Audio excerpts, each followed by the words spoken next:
So recently, I had the chance to go hands-on with the latest foldable phones from Samsung, the Galaxy Z Fold 5 and Z Flip 5, and I spent quite some time with the devices. And in this video, I want to share my experience with you guys. So I'll be doing a quick unboxing of both the Z Fold and Z Flip 5 in the new mint color, and later we'll talk about what's new and what's changed compared to previous year's phones. So the Galaxy Z Fold 4 and Z Flip 4, and hopefully by the end of this video, you'll know what to expect from these new phones. But that being said, my name is Yusuf, you guys are watching Tech Droids, and these are going to be my 2 cents on the latest foldables from Samsung.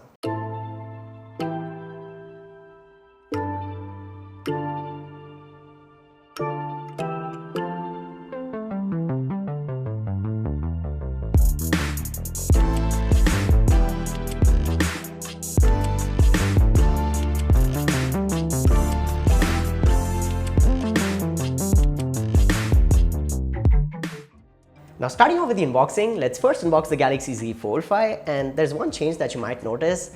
We have a picture of the phone itself on top of the box now, and lifting that lid up, you're greeted with the phone itself in this protective peel. And Samsung is pushing really hard on the eco-friendly save the environment thingy because everything is made out of eco-friendly materials. The box, the sticker peel, everything. But this also means that there is nothing else in the box. We have the USB Type-C to Type-C charging cable, a SIM ejector tool, and 2 pieces of paper in terms of the documentation. There is no S Pen, there's no charging adapter, not even a case on this $1,800 smartphone. And this can be a bummer for some people, but let's move on to the Z Flip 5. Again, similar box, a picture of the phone on top. Lift that lid up and you're greeted with the Z Flip 5 and the same Type-C to Type-C cable and SIM ejector tool and 2 pieces of paper. Now talking about this new mint color, I really like this shade, especially on the Z Flip 5 since it gives the phone a really nice dual tone look with the black and mint combination.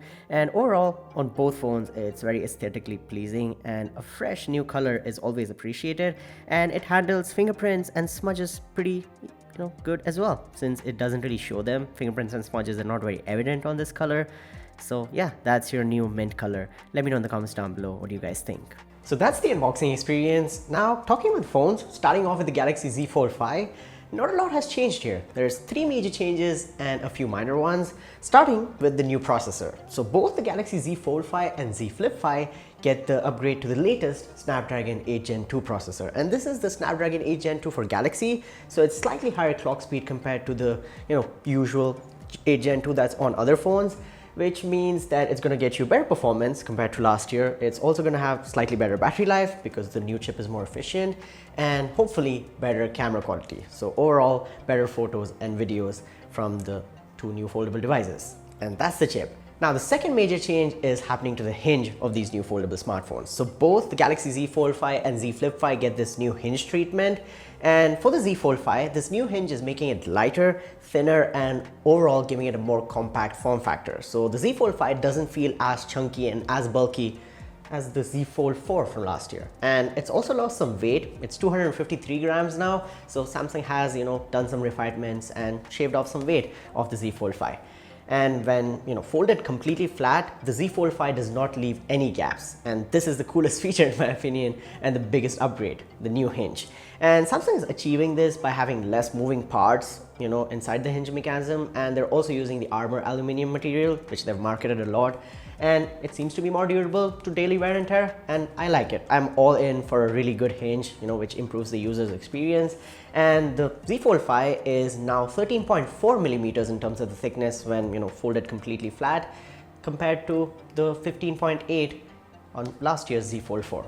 Now the third major change is happening on the inside of the Galaxy Z Fold 5. So last year's phone, the Z Fold 4, had a peak brightness of 1000 nits on its main inside display. And the Galaxy Z Fold 5 is getting an upgrade to 1750 nits in terms of the peak brightness and 1200 nits for high brightness mode or HPM mode. And this brings 2 advantages. One, you can use the display outdoors more comfortably. You'll be able to see things more clearly, and also HDR content is going to look better with this extra added brightness. So again, props to Samsung for doing this. Now talking about the minor changes on the Galaxy Z Fold 5, it gets an upgrade to Gorilla Glass Victus 2 on the cover screen as well as on its back. So again, more durability, but I wouldn't really recommend dropping the Galaxy Z Fold 5. And also there is a new case and a new S Pen for Fold. So there's a new stylus for the Z Fold 5 and there's a case to store it on the back of the Z Fold 5. So you can check out both of them. I'll leave links down below. And the pen, I think, is a novelty feature. Like if you really want the best pen experience, you should go for the Galaxy S23 Ultra. But if you buy the Z Fold 5 and you miss the pen, you can get it and take some notes and stuff. But again, it's not the best pen experience in my opinion. The S23 Ultra still, has the edge here. And the last minor change in my opinion is to app optimizations and the software of the Galaxy Z Fold 5 overall.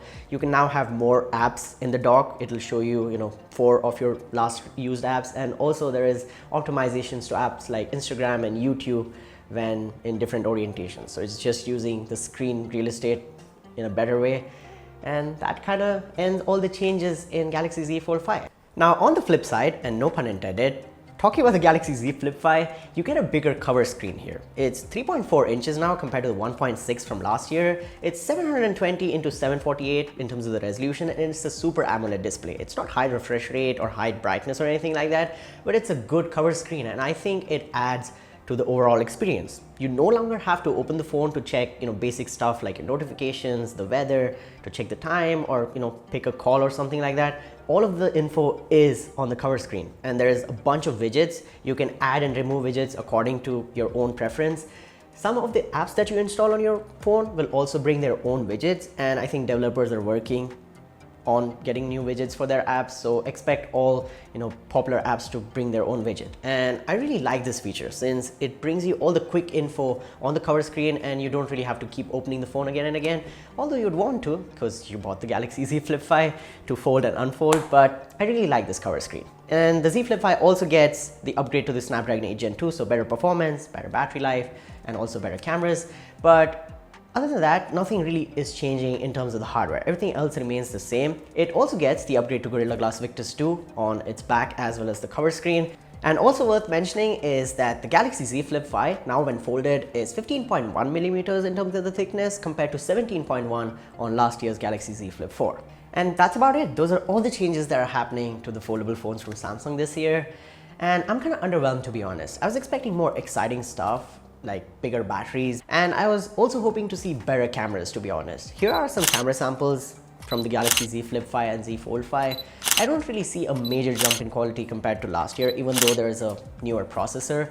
I'm very sure the image processing has improved on the inside, but it's not really going to be visible to the normal user. Samsung hasn't really moved in terms of the hardware. They haven't done any major changes, and I feel like they're treating the foldable phones more like their flagships now.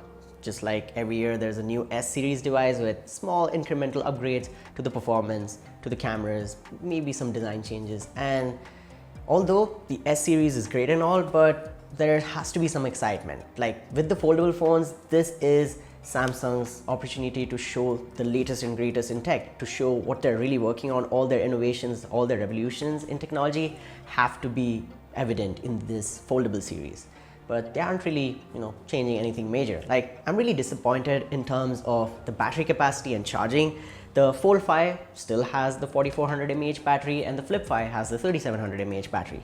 Still the same from last year, no increase. And the charging speeds are like 2019 standards. Like, it's still stuck on 25 watts wired and 15 watts wireless. There's reverse wireless charging, which is 4.5 watts.